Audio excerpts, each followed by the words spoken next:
I know this may be hard to hear because I'm on my way to work, but I'm going to give it a try, and hopefully it'll be eligible.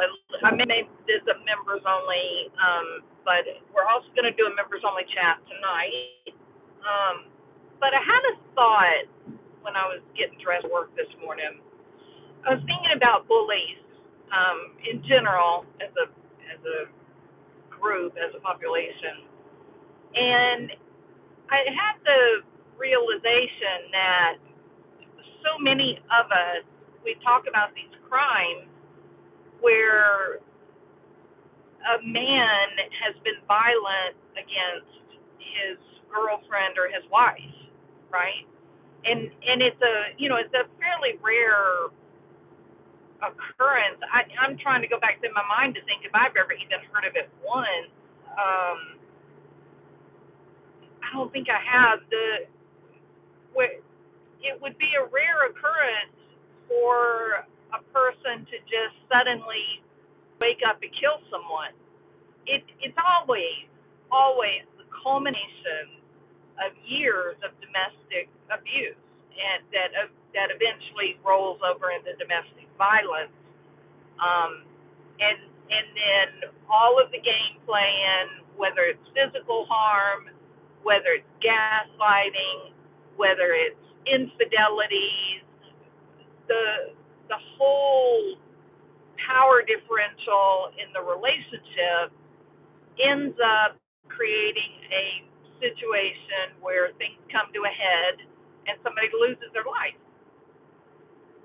So you can kind of, I was thinking this morning, would I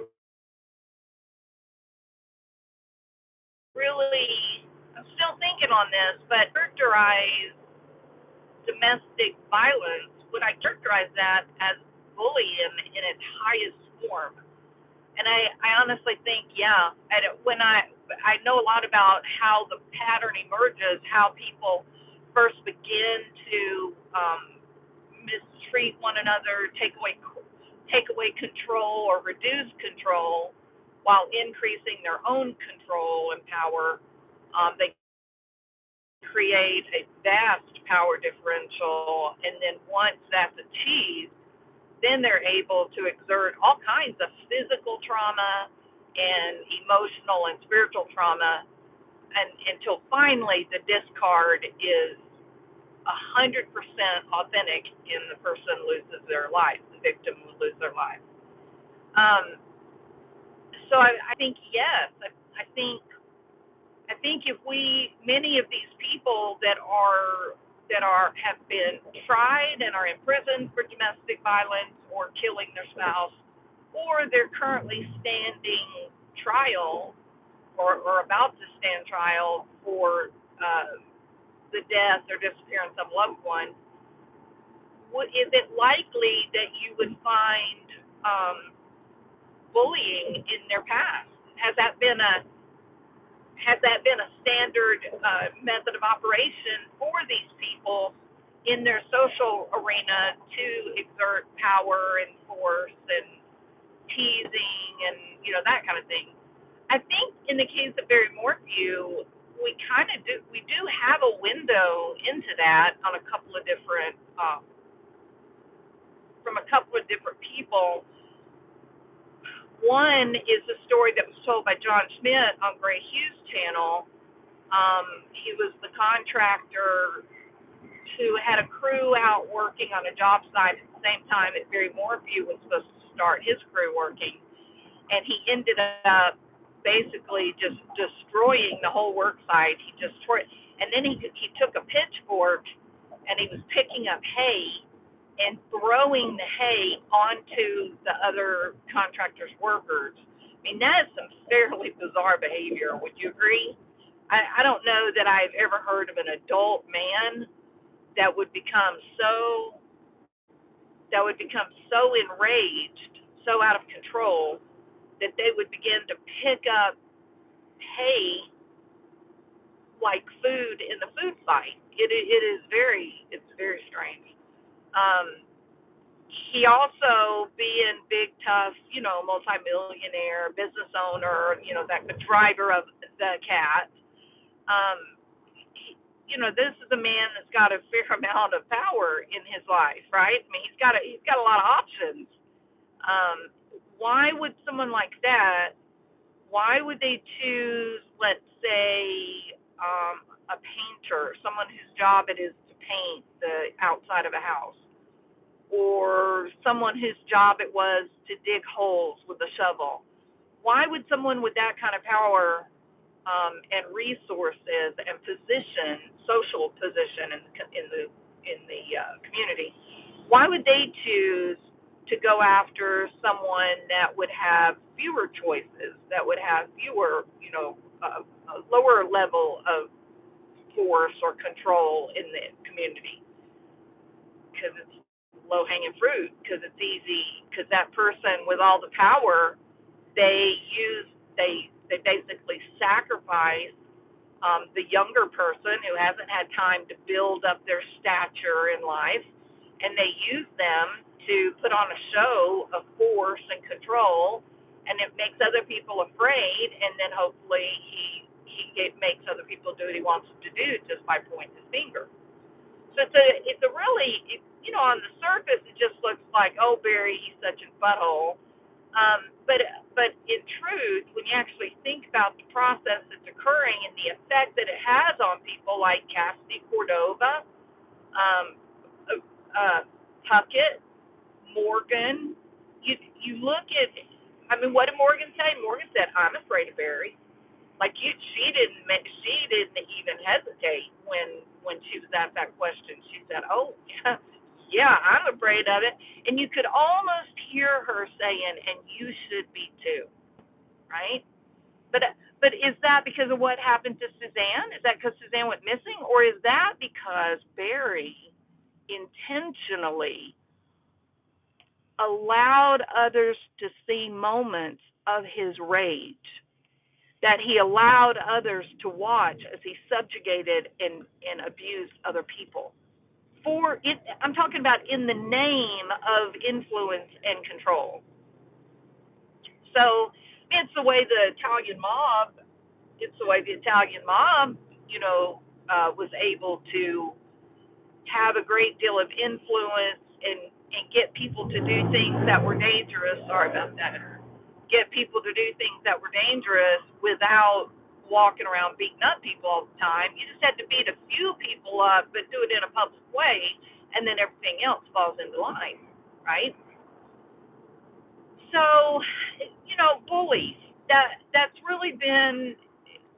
I find it interesting that in the true crime genre, or we got a couple of channels that are now calling themselves drama channels, where they're crime channels, but they do drama. I don't need part of any of that. But I do think it's funny that a couple of channels have decided to capitalize on that news genre, which is fine. That's good if they like it. I'm way too old for all the drama. But anyway, so the crimes that many of us get interested in do involve a level of domestic violence, i.e., I don't know what we call it. Do we call it spousal bullying? Do we call it domestic family bullying, domestic bullying? I don't know. But I think if you break down the definition of a bully and what happens in their process as they are shaping and grooming their victims, I think there's no question that a person living in a domestic violence situation is definitely in a power differential, and the person that has the greater power is the person who is using it to exert terrible emotional experiences. There are a lot of bullies that commit infidelity, and they see the harm and the sadness that it causes in the spouse, and they do it almost with glee. Like they'll get dressed to go out at night, and they'll say, "Well, tonight I got a new woman. You want to hear about her?" And that's used as a form of bullying and a form of abuse. So, if the stories that capture our attention in the true crime genre, if those stories fall on the backbone of a bully, and we see the damage and the pain that bullies can create, why is it that we're so willing to accept cyber bullies? Do they not create pain? Do they not interfere with people's professional aspirations? Do cyberbullies have the power to undermine a person's confidence and performance? Absolutely 100%. My friend is documenting his battle with a huge cyberbully where the power differential is very real. You got a person who is well known, big TV personality, lots of connections to FBI, and he makes sure that everybody knows that he has those connections and he can use those connections at any time to get information on others. I frankly don't know how the law enforcement organizations permit that. I would think that it would be the opposite, that they would say, "Hey, you're our friend, you're our colleague, our alumni. You can't go around using the FBI or using, the detectives and whatnot as some tool of abuse. You have to quit. We're here to do good. We don't want to be associated with personal vendettas and politics of personal destruction. We don't want that." But anyway, so the power differential is real in that situation, and it is wrong. No matter how entitled these bullies feel, no matter how much they think they are somehow gifted with the right or the mission, some sort of religious mission, to decide who is going to be okay to have a YouTube channel and to give their opinions on topics. They get to determine who gets to do that. They get to, even though YouTube is the one who made it possible for a YouTube creator to sell ads on their YouTube channel for income. Not the creators. The creators did not do that. YouTube had to write that function, the super chat function. They had to write that into the YouTube platform to make it happen. So those of you that are holier than thou and you're just like, "Oh, well, you're a scammer and you're trying to steal people's money," maybe not. Maybe you are looking at the problem through a different set of glasses. Maybe you're feeling a power differential. Maybe you wish that you were the one that had a large enough YouTube channel that your AdSense check was not a couple of dollars, but was a couple of $1,000. And those creators are out there. So be very careful. You don't have the right to destroy someone's reputation. It is wrong.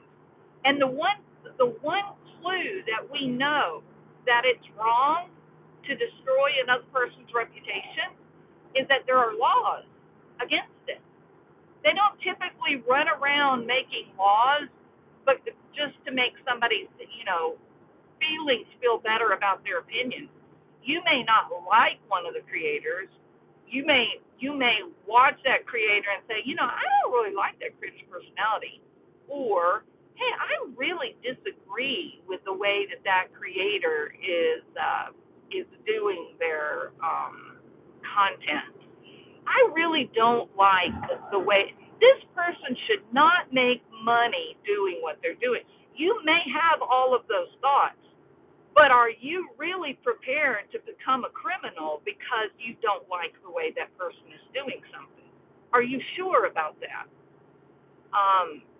There are bullies in general. They already feel weak, right? I'm gonna tell you this. You can carve this in stone. If you run across a bully, someone who's using their power or the differential in power, to wreak havoc on another person, to go after them, quote unquote. You're looking at a person who feels weak. You're looking at a person who has been hurt, who is upset about things. Now, in the case of a bully, maybe they're hurt and upset because of things that their dad did to them. Maybe they're hurt and upset because of the relationship with their mother, or the non-relationship with their mother. Maybe they're upset because they got fired from their job. Maybe they're upset because their boyfriend dumped them. Maybe they're upset because they can't get a boyfriend or a husband or whatever. But the problem with bullying is that something is going on in their life where they feel weak. Bad things are happening in their life. They don't like it. They wish they were doing better. And so they look around and they look for a person that they feel like, hey, I can project all of my anger and all of my filth and all of my hate onto that person. And because they don't have the power to stop me, then, oh well, it'll be fun and I'll work out all my aggressions. And your victim, who is absolutely doesn't want anything to do with you, they don't have anything to do with you, you've chosen them for a very specific reason. Your victim, you are affecting their world. You are making them feel like you feel before you start your bullying, and it's wrong. There is a moral imperative that it is wrong. If someone feels that there is a person online with a platform, whether it's YouTube or Instagram or whatever it is, that they are abusing their platform, that they are doing things against another person, it's not your position to destroy the other person, to go after them, to stalk them, to go into their background. Those are behaviors that are done during a legitimate investigation. If you legitimately feel that there is a person who doesn't have a right to do a YouTube channel, then YouTube provides many avenues of reporting that, and then they will investigate that channel. They will investigate that creator and make a decision. Exhibit 1, Chris McDonough. Many people said, please stop what you're doing. We really don't know that Don and Candace Wells did anything to Summer. But one thing we do know that is absolutely legitimate, the cops gave polygraph tests to both of these people, and they have not been arrested. That is something that you can't argue with, whether you like them or not on a personal level. They have been watching the Wells for months. Maybe they thought that the Wells would lead them to Summer, maybe. But I think at this point, we have to accept law enforcement has not had a reason to arrest these people. So you just have to, you may not like the person. You may not. It may be a personality thing, maybe something about that person reminds you of your mother. You want to work out your aggressions that way. But look, hey, you know what? All of us old ladies, we're not created equal. I am nothing like the majority of women that are my age. I've never been like, I've always been kind of marching to the beat of my own drummer. It used to kind of hurt my feelings when I was young, and then I realized why. I have fun. I do what I do, and so I think that's why I am who I am today. Is that I seek out doing the things that I enjoy, and I don't really care what other people think about it. So I don't know. I think that if you're in the true crime, if you like to talk about these cases where women have gone missing or children have gone missing or worse, then I think we are talking about ultimately bullies who exact the final discard, the final act of rage against their victim. And if you could go on your channel and be outraged at what happened to Suzanne Morphew, if you can go on your channel and you can be outraged at what happened to Gannon Stout, then what the hell are you doing going on your channel bullying some little small no-name YouTube channel? Why would you do that? It makes you look bad. I mean, it makes you look weak. A couple of times I've lashed out. I almost lashed out big. I did. I took the time and got my thoughts together, and I made, a couple of decisions. And I'm glad that I didn't hurt this other person. But I'll tell you what, when I was ready to, when I was about to unleash the hounds of hell, I realized, it's because I was weak. I was tired. I saw the titles of her videos, and I just felt so tired. I'm so tired. I am so sick of this person calling me a thief and calling me a fraud. It has been for years. This person's been doing this. Stop. Really, just stop. You are creating pain. You are. Okay, I'm gonna get off. I'm gonna stop now because clearly, this person has created a difficult situation for me.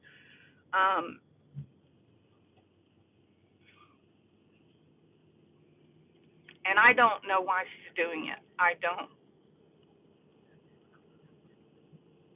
I guess there's a group of around 7 or 8 of them, and I guess they enjoy hating me, right? And you can do that. That is normal. That is very natural for human beings to find. There's people they like, and there'll be people they don't like. I don't like you, actually. I don't like anything about you. But here's what I'm not doing. I'm not making a channel that's all about you and how awful you are, whether I do it with humor or not. I'm not doing that. That would make me a terrible person to hurt you. I don't like you. I don't want you to try. I don't want your money. I don't want you to come in the channel. I want you to go and find things that you enjoy and go live your life and forget that you ever knew who I was, ever.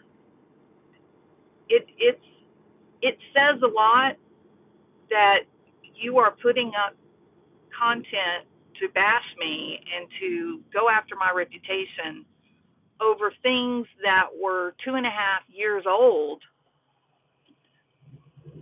that weren't even true to begin with.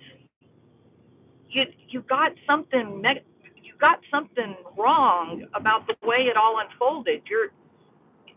And that's okay. And I gave you a year or more of you and Rabid Dog. Rabid Dog didn't want to do what you did. Okay, see, I'm getting mad. Please leave me alone. I don't know how I can be any nicer about it. I'm saying, please take down the bullshit and stop. Don't do this again. You're no better than just a commonplace know-nothing bully that people dislike. Please.